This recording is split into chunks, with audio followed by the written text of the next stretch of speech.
vamos a retomar.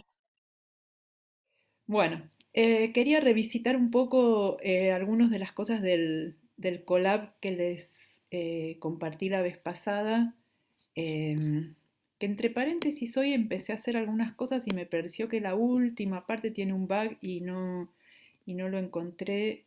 Si alguien lo quiere después mirar, si no le pregunto a su autor, que es Federico Seblever. Pero bueno, vamos a compartir y recordarlos. Ya subí uno de los videos a YouTube, tarda muchísimo en chequear que uno no infrinja las leyes de copyright, porque, bueno, se fija a ver si uno tiene música y esas cosas, pero subirlo sube rápido. Ahora después les comparto los links. Creo que ahora está subiendo el... Creo que subí la práctica y ahora estaba trabajando en subir la teórica. Sí, ok. O sea, tarda mucho más después en revisar que no haya infracciones que... Ok, ok, ok. Igual, como les digo, en la medida en que me acuerdo, porque como es un tema, tal vez debería buscar alguna forma automática de hacerlo, como es un tema de que entre que uy, estamos grabando, sí, entre que se guarda y después subirlo y después pedir que lo suban a YouTube y etcétera, etcétera, a veces hago todo junto en algún momento de la semana y no es que lo voy haciendo en cada instante. Bueno, vamos a compartir y acá está la práctica de la materia. Eh, este. Bueno, esperen que... Aquí está. Bueno, entonces veamos un poco las dos cosas que un poquito quedaron colgadas y que yo quería remirar. En particular, quería reconsiderar el problema 9, que está el código escrito, que como les dije, me parece que al final, cuando hace muchos gráficos simultáneamente, tiene un poco de lío. Em, y quería ver, ilustrar un poquito algunas de cómo son estos comportamientos, estos cambios cualitativos de comportamiento en estas bifurcaciones, en este ejemplo que es un ejemplo de dos ecuaciones diferenciales ordinarias, un sistema dinámico de dos dimensiones y después mirar un cachito más lo del mapa que se los dije muy rápido y en general eso puede ser divertido. Tal vez es un poco antiguo, pero bueno, pero puede ser divertido. Bien, bueno, entonces el código, como les dije la vez pasada, no encontraba dónde estaba integrar y acá estaba integrar, estaba definido. Pero bueno, el código es un código que resuelve ecuaciones. El link está en la guía. Les dije que la guía 4 ahora, ven, tiene el link a este código. En realidad yo me lo copié, ustedes hagan lo mismo, cópienlo o córranlo en la compu o ármense su collab. Lo pueden hacer si están en los grupos, o sea, tratar de mirar en grupos en general es más divertido. Bueno, y lo que hace es resuelve las ecuaciones diferenciales con un método que se llama de Runge-Kutta, que no nos vamos a meter en qué consiste el método, y para lo cual define dos funciones, una que es esta RK4 y otra que es integrar. Esa era la que yo no había visto. Yo una cosa que le hice, porque me di cuenta que el método, si hay una cosa con el método de Runge-Kutta y el método en comparación con el de Euler, que fue el que habíamos visto hace dos clases, que el de Runge-Kutta no tiene un paso fijo porque optimiza el tamaño del paso, o sea, decide cuál es el tamaño del paso. Entonces, cuando uno pone un tiempo máximo al que quiere llegar, si el tamaño del paso no es el mismo en todos los momentos o para todas las simulaciones, o sea, en definitiva, cuando uno simula numéricamente, lo que está haciendo es discretizar. Discretiza el tiempo y encuentra la función en un conjunto de tiempos discretos. Y eso lo mete en un arreglo.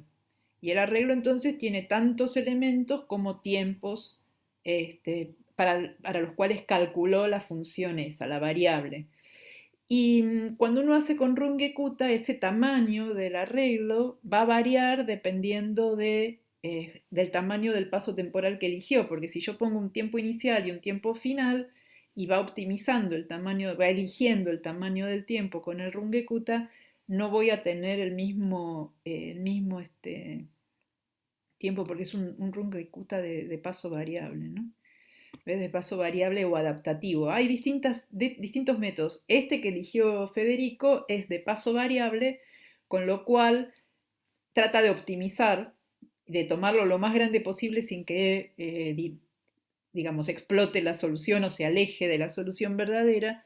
Y entonces lo que tiene como en contra es que el tamaño del arreglo que uno va a generar con la simulación depende de cuántos pasos temporales hizo, o sea, qué tamaño de paso temporal eligió en cada paso. Entonces distintas simulaciones tienen distintos tamaños. Y, y hay una cota que él había puesto de 10.000 que medio que limita el tiempo máximo que uno puede generar. Yo lo subí, este max iter lo subí a 30.000, después lo subí también a 100.000, pero creo que con 30.000 va bien para las cosas que a mí me interesaban mirar. Bueno, pero entonces todo acá está el tema del método, que no nos vamos a meter en el tema del método. Y después están los dos problemas para los cuales escribió el- la forma o sea, para las cuales escribió el código para resolver sus ecuaciones diferenciales.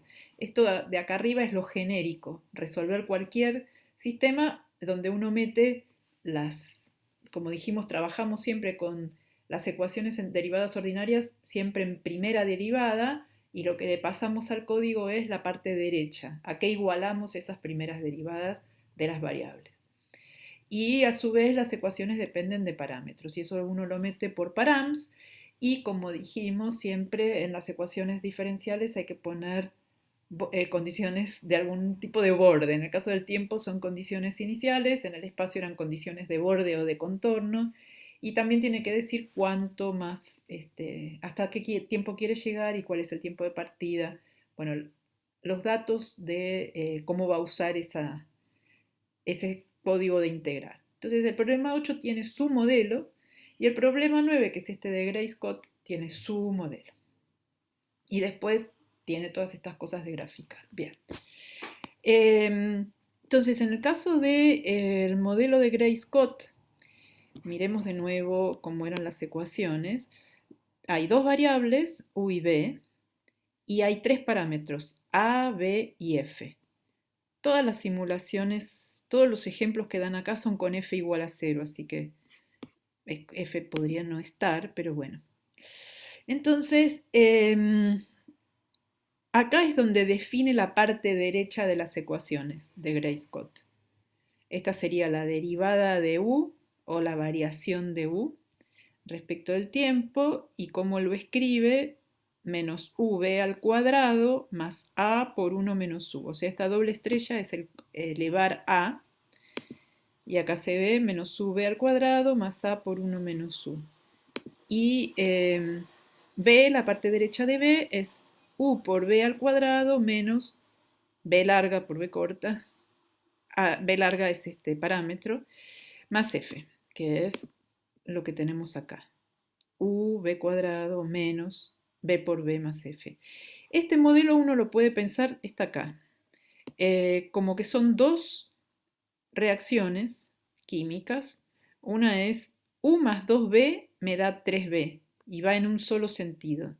Entonces por eso tengo mi encuentro U por B al cuadrado, bueno, con una constante 1, o sea, tengo una dimensionalización que eso me lo manda 1. Y me da 3B. Entonces, por cada una de estas ecuaciones, U varía en una sola molécula, así que acá no tengo ningún factor. Y B, si bien yo destruyo 2B, genero 3B. Entonces, en definitiva, gano una molécula de B por cada una de estas reacciones. Por eso, U por B al cuadrado me da el encuentro, la probabilidad de encuentro, multiplicado por 1. O sea, la probabilidad de encuentro, después el K es 1, en esta forma de escribir las ecuaciones, y multiplicado por una molécula que se crea neta por cada reacción que ocurre en este sentido. Y después B decae en un producto inerte, o sea, es algo que no entra en las ecuaciones, es como que lo estoy consumiendo. Y eso viene con esta tasa. Con esta tasa acá debería haber ido, por ejemplo, acá arriba la letra B, porque estoy decayendo a una tasa que es B grande. Eh, A tiene dos funciones en la ecuación primera y F tiene una función. F es como una fuente de B. Fíjense que si no estuvieran todos estos términos, F al ser mayor que cero, si F es mayor que cero, me está diciendo la derivada de B es igual a F. Yo estoy generando B a esa tasa, es una fuente. Lo mismo es A acá. Olvidémonos del menos U. A me está generando U a esa tasa. Y después también hay un decaimiento de U, de la misma forma que este, que va decayendo, con la B grande decae B chica y U decae con la A grande. Pero bueno, estas son las ecuaciones y yo lo que quería era ilustrar un poquito estas tres situaciones. Bueno, acá están las partes derechas y los parámetros están metidos en params, en un array, en un arreglo de parámetros, y acá los llama ABF porque es como uno escribió las ecuaciones, pero esto es como interno para esta función. Acá yo voy a poner en params los valores que yo quiero explorar. Entonces acá me anoté como un comentario los valores para los cuales tengo los distintos tipos de comportamiento. En particular, como estaba escrito el código originalmente, me parece que está con el que dijimos que era excitable. Entonces vamos a ver qué significa esto de la excitabilidad. Y yo acá les puse, está bueno probar con distintas condiciones iniciales. Entonces vamos a empezar con estas condiciones iniciales. Esta es la condición inicial para U, esta es la condición inicial para B corta. Y bueno, vamos a correr todo, porque la verdad que no sé cuándo lo corrí por última vez, no sé si tiene guardado las cosas. Primero, ahí está. Ahora corremos las funciones que integran. Este no, el problema 8 no lo vamos a correr. Vamos a hacer el 9. Y ahora entonces acá defino los parámetros, defino el tiempo de integración y las condiciones iniciales.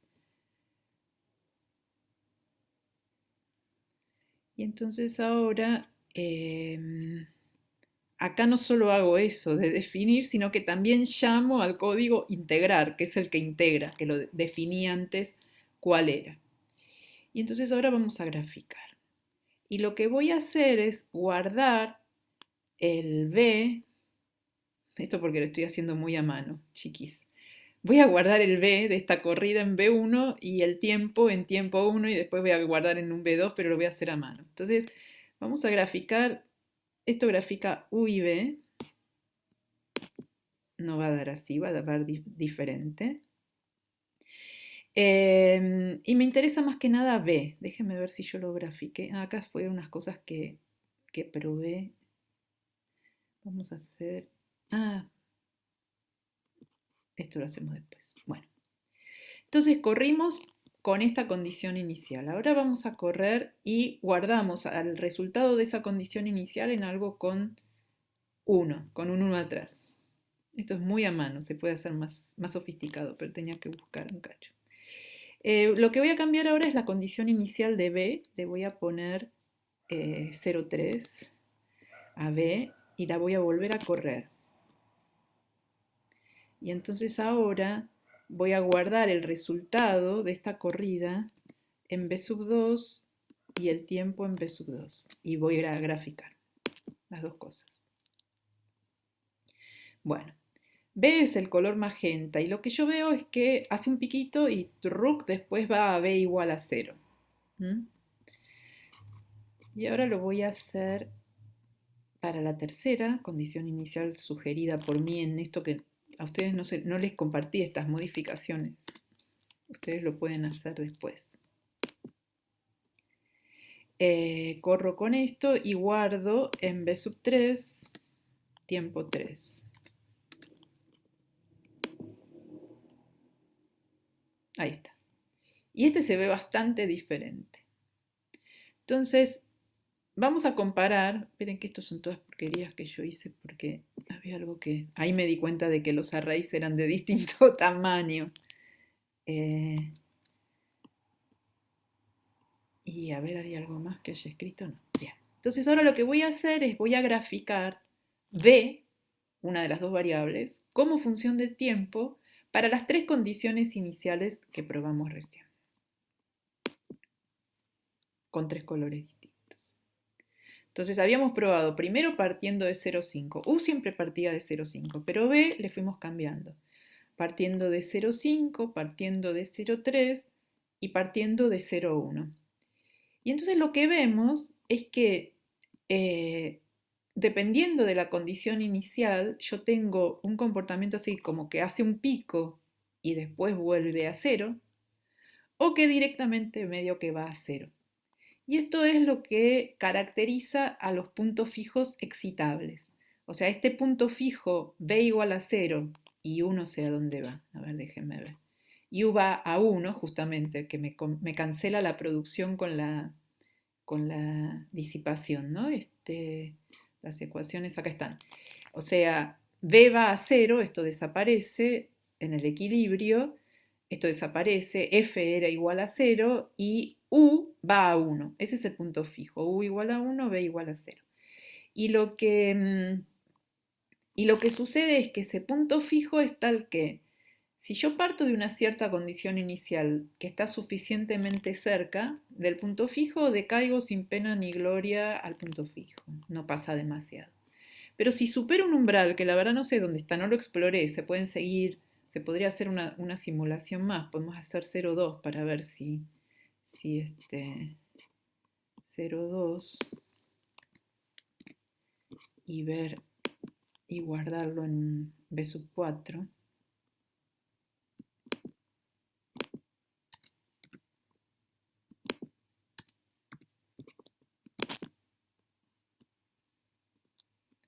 Y hace un piquito más chiquito este, pero sigue haciendo el piquito. Entonces acá vamos a poner un gráfico más. Esperen que esto va a hacer esto, sí. Pero después no me lo...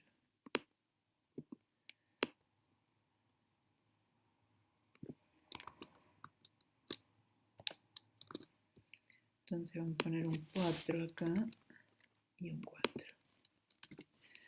Y este va a ser 4 y le vamos a poner un rojo.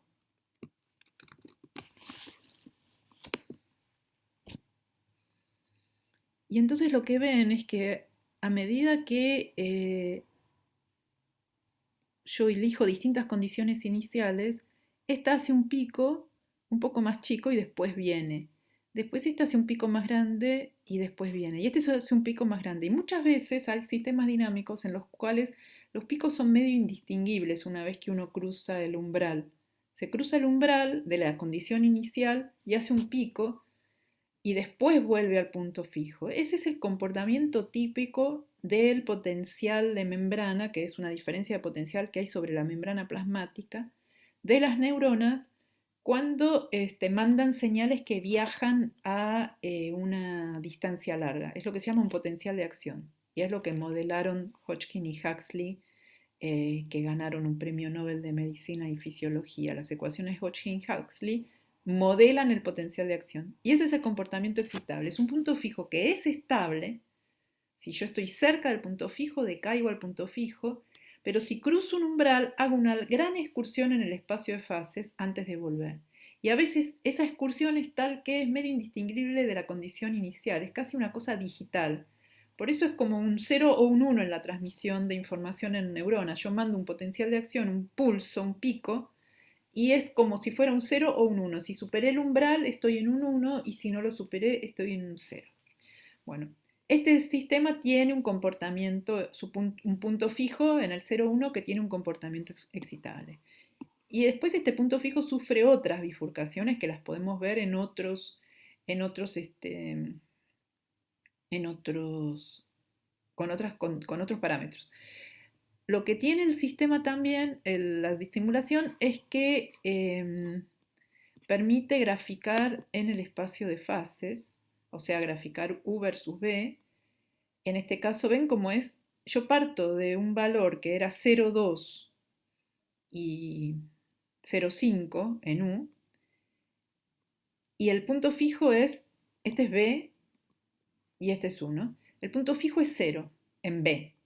Y lo que veo es que en lugar de ir a B así, a 0, así nomás, como iría la condición inicial que no da la voltereta, la que acá está en cian, eh, esta condición inicial va, hace una voltereta. Eso lo podemos graficar porque acá la tengo, podemos graficar más de una. En lugar de U y B, pero no tengo guardada U. Ok, tendría que volver a correrla. Voy a correr para mirar la magenta, la cian, que es partir de 0,1, para ver cómo queda en el espacio de fases, para no tener que hacer otra definición. Vamos a mirarlo. Bueno, acá puedo graficarlo o no, no me importa. Y acá miro acá. Y esta es la condición inicial, ¿ve? Que no da esa voltereta que daba la anterior. Va directo. Entonces, hay alguna separatriz ahí que hace que si yo lo cruzo, ese umbral me vaya más lejos. Lo que creo que tiene un bug es lo del barrido de A. Entonces no lo vamos a usar, porque me daba algo raro y no encontré cuál era el problema. Pero va.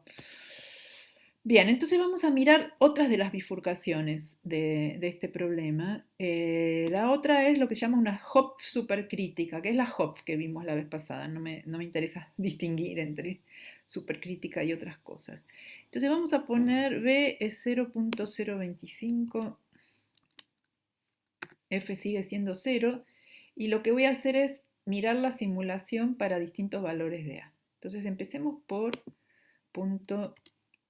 Vamos a empezar 0,45, vamos a ir de mayor a menor. De mayor a menor. Entonces, corro la simulación con A.0045 y grafico. Y fíjense qué diferente a lo que tenía antes, ¿no es cierto? Antes hacía esa voltereta, medio que hacía esto, y después iba a 0. Pero ahora hace esto y está oscilando. En realidad, acá tiene que haber otro punto fijo en otro valor de B y de U. O sea, en algún momento aparecen otros puntos fijos, porque esto no está oscilando alrededor de B igual a 0. Siempre, o sea, fíjense que esto está oscilando y tendiendo a se está muriendo la oscilación, está tendiendo a un punto fijo, pero que no es B igual a 0 ni U igual a 1, es otro punto fijo. Y eso viene porque en algún momento cuando uno hace 0 la parte derecha, para algunos de estos parámetros, tiene otras soluciones además de la B igual a 0, U igual a 1. Y lo que vemos acá es que una de esas otras soluciones es estable y que el sistema se acerca a ella oscilando. Eso quiere decir, está dando una voltereta, vamos a mirarlo en el espacio de fases, acá. ¿Ven? Yo parto de una cierta condición inicial y hago tuk, tuk, tuk, tuk, y voy convirgiendo al punto fijo, que está por acá, en el sistema dinámico. Entonces ahora vamos a cambiar un poquito la A. Dijimos que la A era .0045, vamos a meterle este 437. Esto está sugerido en el texto del problema, así que esto lo pueden explorar y mirar y comparar, y si quieren graficar una cosa al lado de la otra. Bueno, corro, bueno, esto es graficar. Y que me olvidé de mirar a ver cómo, alrededor de cómo era la oscilación, pero se ve como que está convergiendo menos, ¿no? O está convergiendo más lentamente. Miremos este y recordemos cómo viene dando vuelta, vuelta, y ahora hagamos el de la nueva parámetro.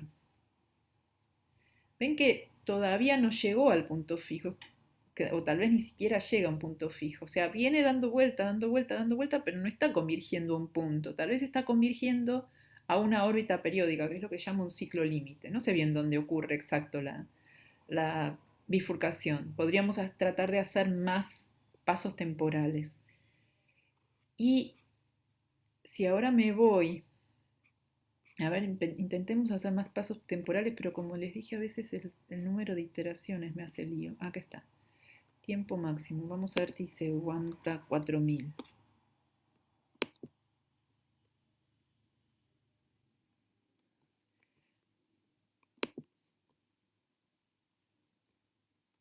No, ven, llega hasta 3000 y pico. Le voy a aumentar esto de las iteraciones, hace algo raro y le voy a meter acá 50.000.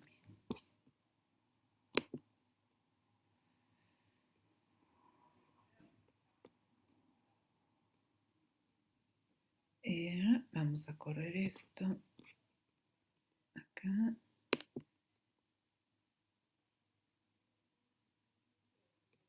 Y ahora vamos a gráfica. Bueno, ahora sí.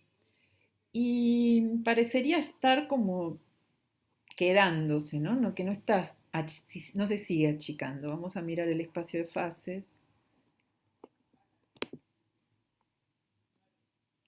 Parecería estar convergiendo a una cosa oscilatoria.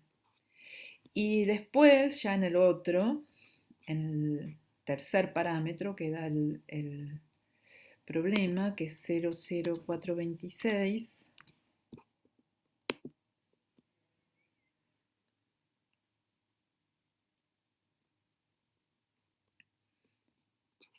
Esto me lo puedo saltear.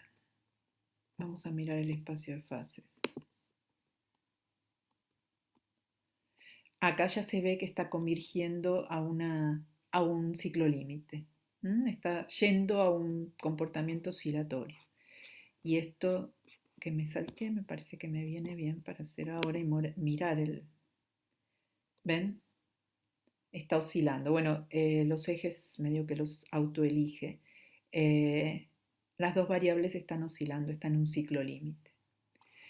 Y bueno, acá da también para encontrar la saddle node, que es cuando la saddle node es la bifurcación en la cual nacen dos puntos fijos. Uno que puede ser estable, en este caso supongo que es estable, y el otro es un nodo, el otro es un saddle, que quiere decir que tiene alguna dirección de aproximación al punto fijo y una dirección en la que uno se aleja del punto fijo. Así como nacen saddle nodes, también pueden nacer saddle repulsores. O sea, yo parto de un punto y después lo separo en dos, y eso lo que va a hacer es que si una vez que se separa, uno se acerca al otro, no sé si me ven, uno se acerca al otro y del otro lado también me acerco a este, y en este sentido me puedo acercar a los dos o irme de los dos. Entonces puede haber un saddle y un repulsor, o un saddle y un nodo. Supongo que este es un saddle node, que es donde nace el otro punto fijo estable que va a estar en el centro del ciclo límite.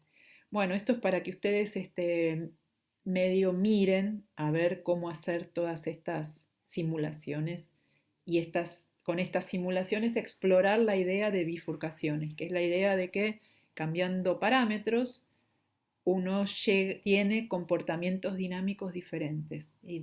En dos clases vamos a ver lo que llaman las oscilaciones glucolíticas o glicolíticas, que son oscilaciones que se ven en subproductos de la glucólisis, que se pueden explicar esa aparición de las oscilaciones como una bifurcación de Hopf dependiendo de los parámetros, de lo que uno le inyecta al sistema.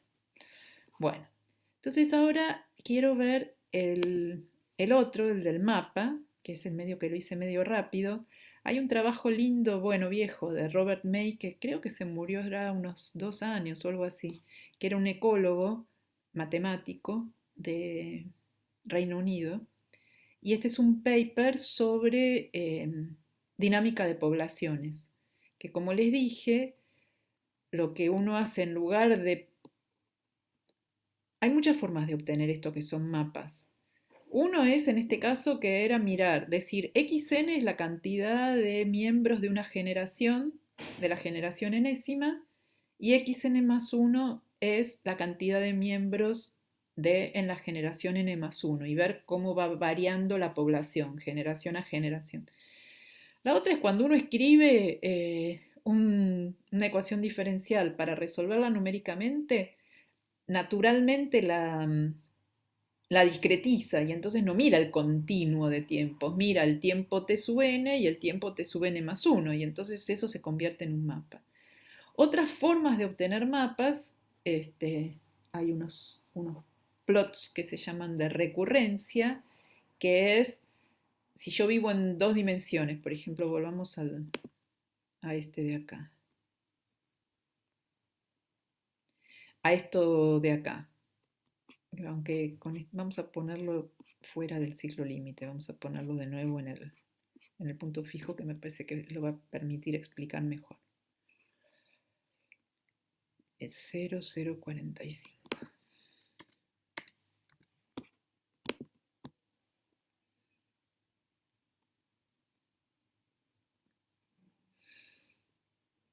Y ahora corremos esto. Bien. Entonces, una forma de hacer un mapa, por ejemplo, es, yo agarro una línea acá, si estoy en mis dimensiones agarro un plano, en general agarro algo de una dimensión menos que el espacio de fases. Por ejemplo, agarro una línea y me fijo en qué lugar corta esta trayectoria, esa línea, en un tiempo, la primera vez que la corta y después la siguiente vez que la corta y la que siguiente. Entonces supongan que yo agarrara esta línea y me fijo los valores de B. Y bueno, al principio acorta, si agarro una línea acá, en 0,4, después en 0,22, después en 0,2, después... Y entonces yo voy viendo, acá se me va a ir de mi corte. Si lo pongo que pase justo por el punto fijo, lo que va a pasar es, supongan que yo tengo acá una línea que pasa por el punto fijo. Entonces, esta corta por acá, después esta corta más cerca del punto fijo, y lo que voy viendo es que se va aproximando al punto fijo. Y el punto fijo es uno en el cual la generación anterior y la nueva generación valen lo mismo. Aplico el mapa y vuelvo y vuelvo y vuelvo al mismo punto. Bueno, entonces hay toda una teoría de los sistemas dinámicos en términos de los mapas. Y los sistemas dinámicos en términos de ecuaciones diferenciales también se pueden pasar a mapas. Y entonces este es un mapa muy famoso que se llama el mapa logístico, que es el que me dice, a ver si lo tengo escrito acá más lindo. Sí, vamos a ponerlo acá. Está escrito con un poquito distinta la parametrización, pero es igual.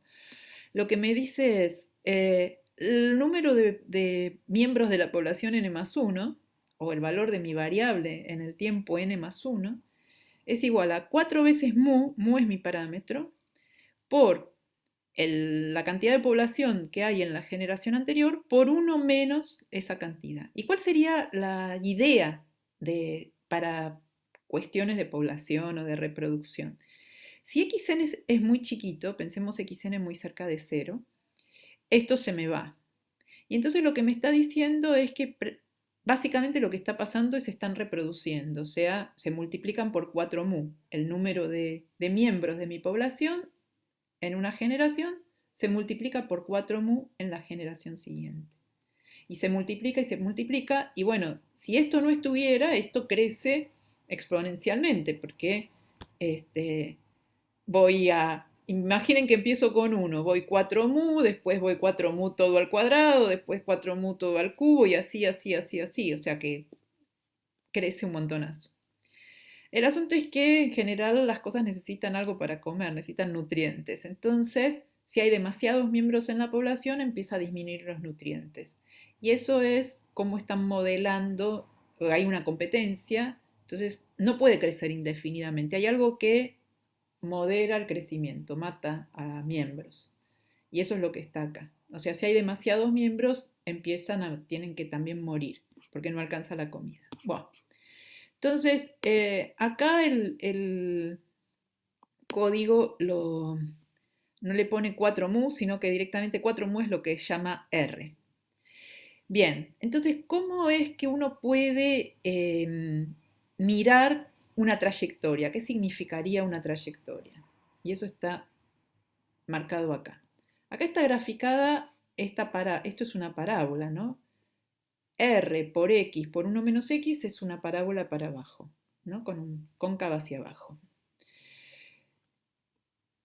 Y solo tiene sentido mirar para X mayor que 0 lo que pasa, ¿no?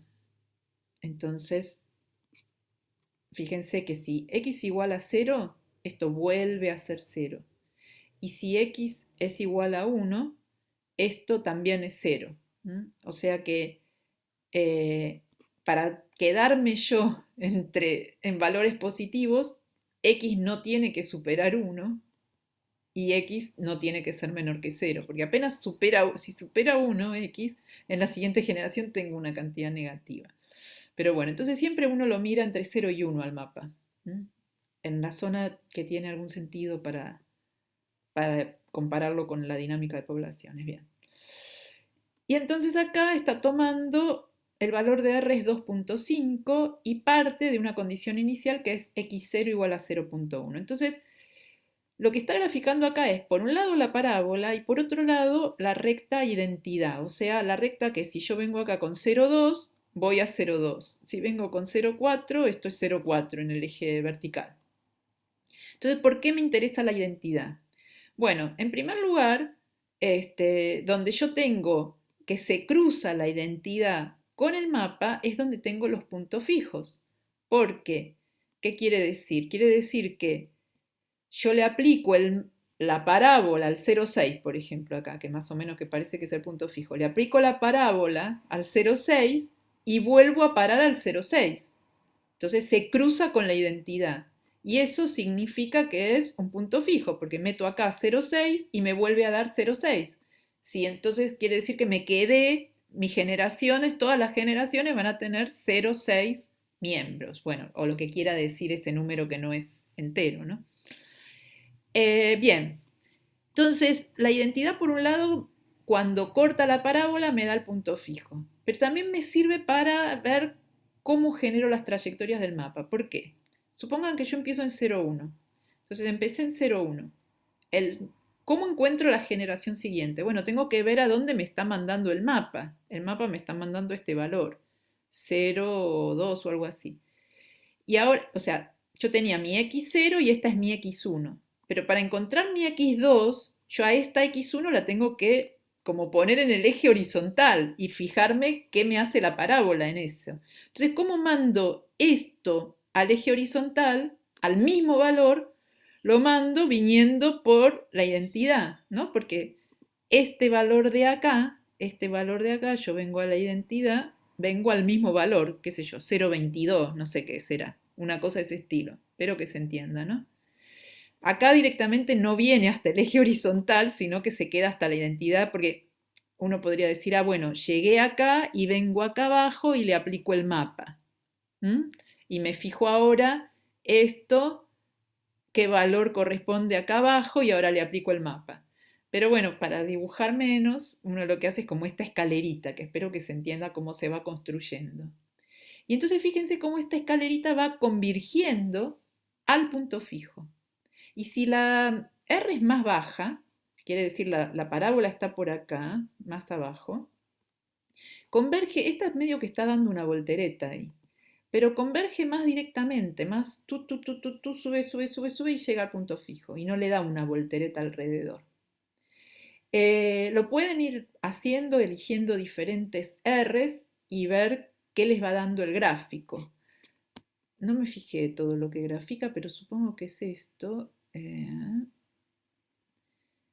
Acá, plot system 2.5, podríamos poner, ¿me deja esto? No, acá estoy, esto, me equivoqué, porque esto es el link al lugar, lo tienen que copiar y para poder ustedes editarlo, lo debo tener, déjenme ver si lo tengo copiado, creo que sí, pero no acá, ¿dónde acá?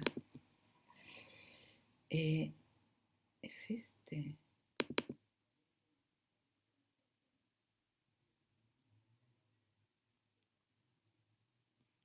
Creo que es este el nombre. Bueno, dejemos. No, este es otro. Este no lo copié. Cópienlo para poder toquetearlo y cambiarle los parámetros y mirar lo que va dando. Y entonces lo que sucede es que a medida que uno va cambiando la altura de la parábola, va viendo primero que se corre el punto fijo. El punto fijo se va yendo cada vez más a la derecha. Fíjense acá.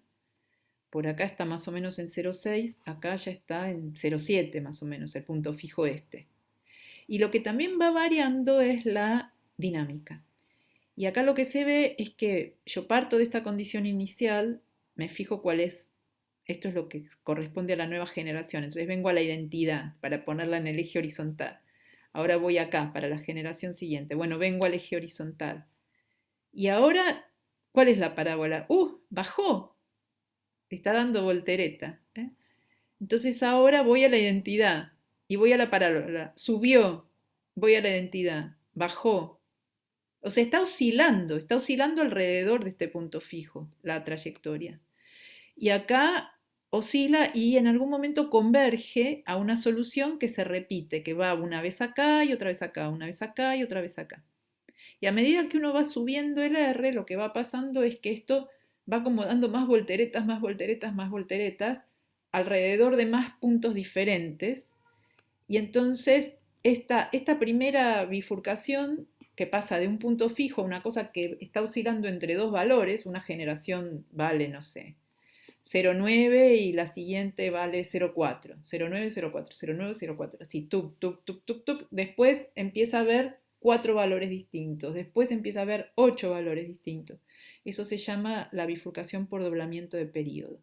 Como les dije, uno puede hacer el diagrama de bifurcación, que es graficar el valor de esos valores a los que tiende la solución asintóticamente como función del parámetro, en este caso es R, y entonces lo que uno ve es que si R es bajo, tengo un punto fijo estable y de repente empiezo a oscilar entre dos valores.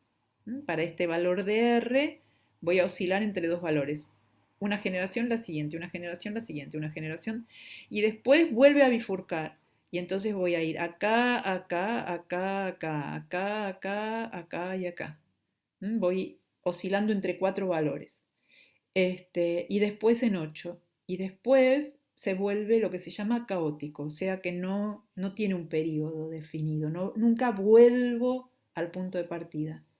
Voy siempre en una cosa totalmente desordenada y esta se llama la transición al caos por doblamiento de periodo.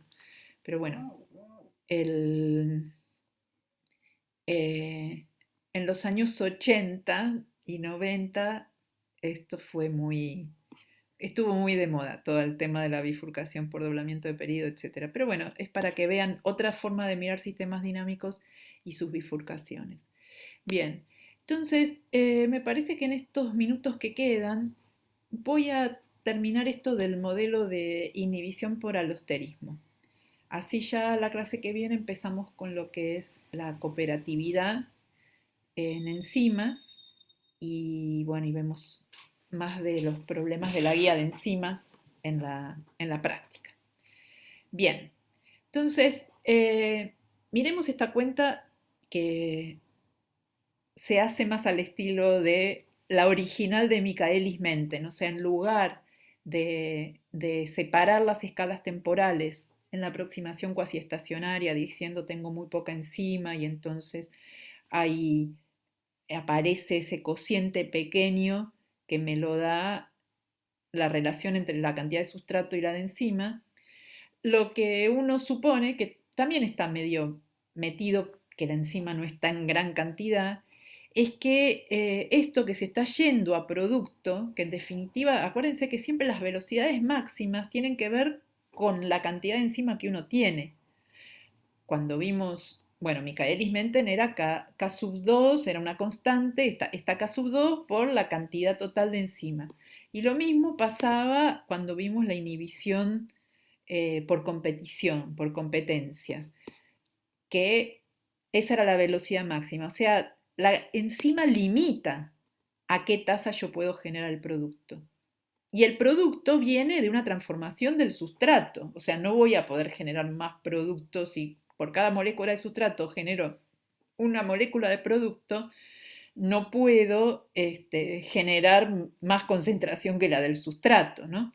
Entonces, la concentración del producto, como yo estoy limitada por la enzima, a qué tasa la estoy generando, al principio el sustrato no se ve disminuido en una gran cantidad. Tengo que esperar muchísimo tiempo para que se empiece a agotar el sustrato, porque si la enzima teóricamente sigue funcionando, funcionando, funcionando, no se muere nunca, está ahí, pensemos que no se degrada nunca, que está ahí, que siempre puede transformar sustrato y en algún momento se me acaba el sustrato. Pero en las primeras etapas, donde hay todavía mucho sustrato, y tengo mucha menos enzima que sustrato, porque no consumí el sustrato, entonces lo que se me está yendo de sustrato a producto es pequeño en comparación con el propio sustrato. Es un poco esa la idea también la que puso Michaelis-Menten.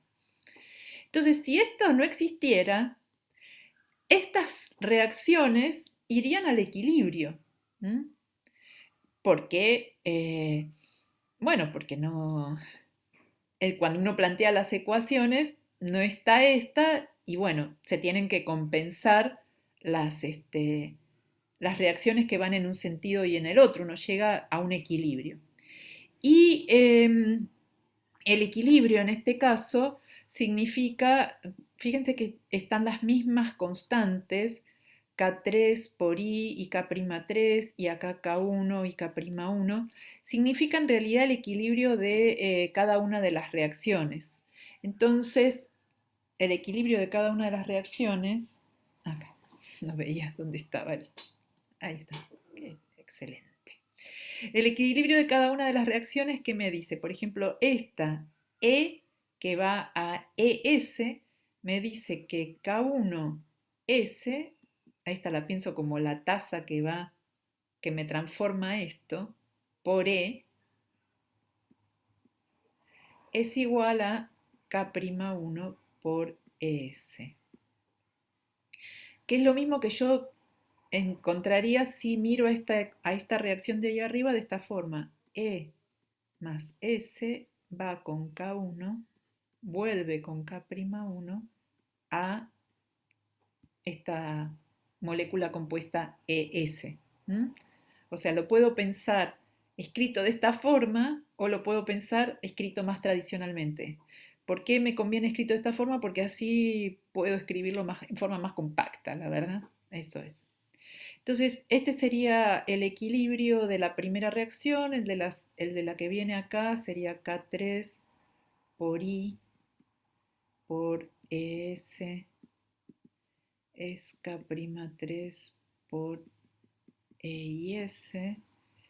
Después esto es K1S por EI es K'1 por EIS y después K3I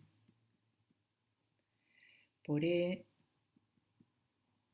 es K'3 por EI.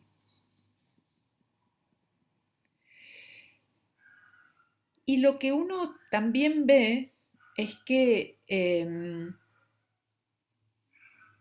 por otro lado, la cantidad total de enzima tiene que permanecer constante. O sea, la enzima está en 4 formas posibles. Libre, ligada a sustrato, ligada a inhibidor o ligada a inhibidor y sustrato. O sea, tengo el equilibrio y por otro lado ustedes pueden plantear directamente planteen las ecuaciones y después vean el equilibrio y lo estoy haciendo un poquito tal vez más rápido. Pero lo que uno ve, por otro lado, equivalente a lo que pasaba antes, era que la enzima total no varía. Y eso quiere decir que la enzima en su forma libre, más en su forma pegada a sustrato solamente, más en su forma pegada a inhibidor solamente, más en su forma pegada a inhibidor y sustrato, es una constante. Y esto lo llamábamos la enzima total E sub 0. Entonces, esto me permite, como siempre, escribir a E en función de las otras. Y a partir de estas, este, que no son todas independientes entre sí, porque, no sé, si hago, por ejemplo, a ver, eh, E y S es K3 por I por ES sobre K'3 y después lo reemplazo acá, voy a encontrar algunas cosas que son redundantes, porque tengo cuatro ecuaciones y en principio tendría cuatro incógnitas, que son las distintas formas de E, etcétera, etcétera. Ay. Em, a lo que uno llega es a que, bueno, como les dije, E era E sub 0 menos por esta constancia, ¿no? Más E y S. Y aplicando tres de las igualdades, por ejemplo esta,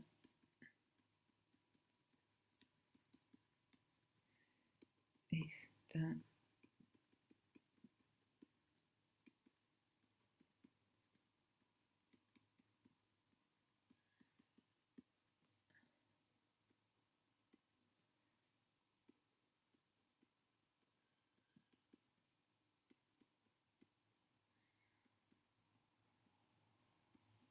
acá hice algún reemplazo, K3 por I sobre K'3 por S, o sea, voy escribiendo todas en función de una, y la que más me interesa en realidad, usando estas igualdades, voy a escribir todo en función de ES. ¿Por qué me interesa ES? Porque es aquella tal que multiplicada por K sub 2 me da la tasa a la que estoy generando el producto. Y entonces escribo a todas en función de ES, reemplazo, bueno, y tengo,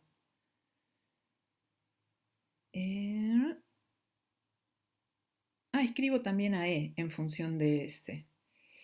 Y en definitiva lo que uno tiene es que E sub 0 es, no hago este reemplazo, sino que lo que voy a hacer es escribir E en función de S, E y S en función de S, y bueno, y de las concentraciones de inhibidor y sustrato, y EI en función de S, y escribo E sub 0 es ES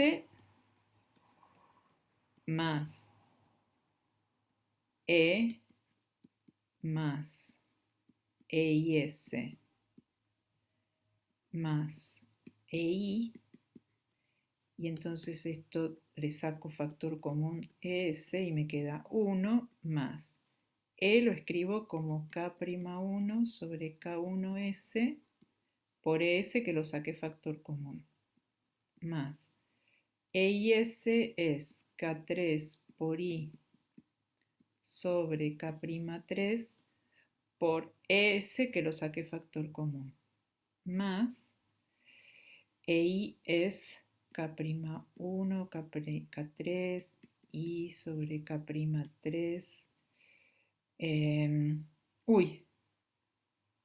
sobre K1 por S, y todo esto por S, que lo saque factor común. Y entonces tengo cuánto vale en el equilibrio de este loop de reacciones la concentración de S como función de sustrato y de inhibidor. Y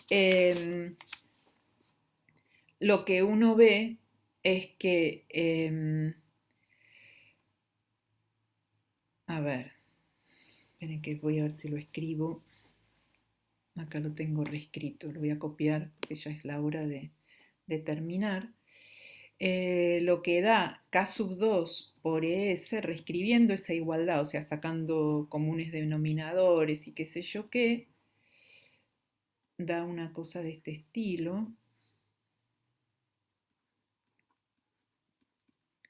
Más K3 sobre K'3 por I por S, más K'1, K'3, K sub 3 por I sobre K1, más K'1 sobre K1.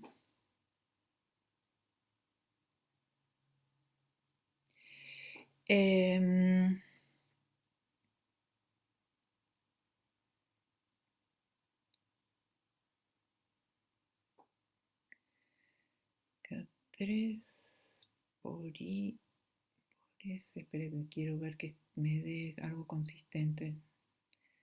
Me quedó una duda de si esto está bien por S. Ok, sí, en las unidades. Ok, bueno, pero en definitiva lo que uno ve es que cuando uno va a S muy grande, o sea, si yo trato de ver a dónde satura esto,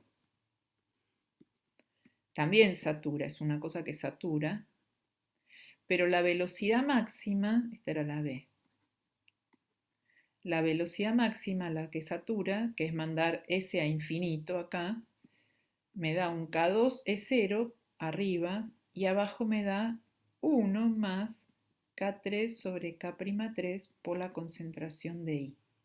O sea, I me está siempre sacando de encima parte de S. A diferencia de lo otro, cuando competían, el inhibidor y el sustrato por el mismo sitio, yo le podía ganar si metía mucho sustrato. Pero acá, como les había dicho, que tengo esta otra vía por la cual transformo a la enzima en algo que no genera producto, la velocidad se ve disminuida por el inhibidor. Bueno, entonces vamos a terminar acá. Voy a terminar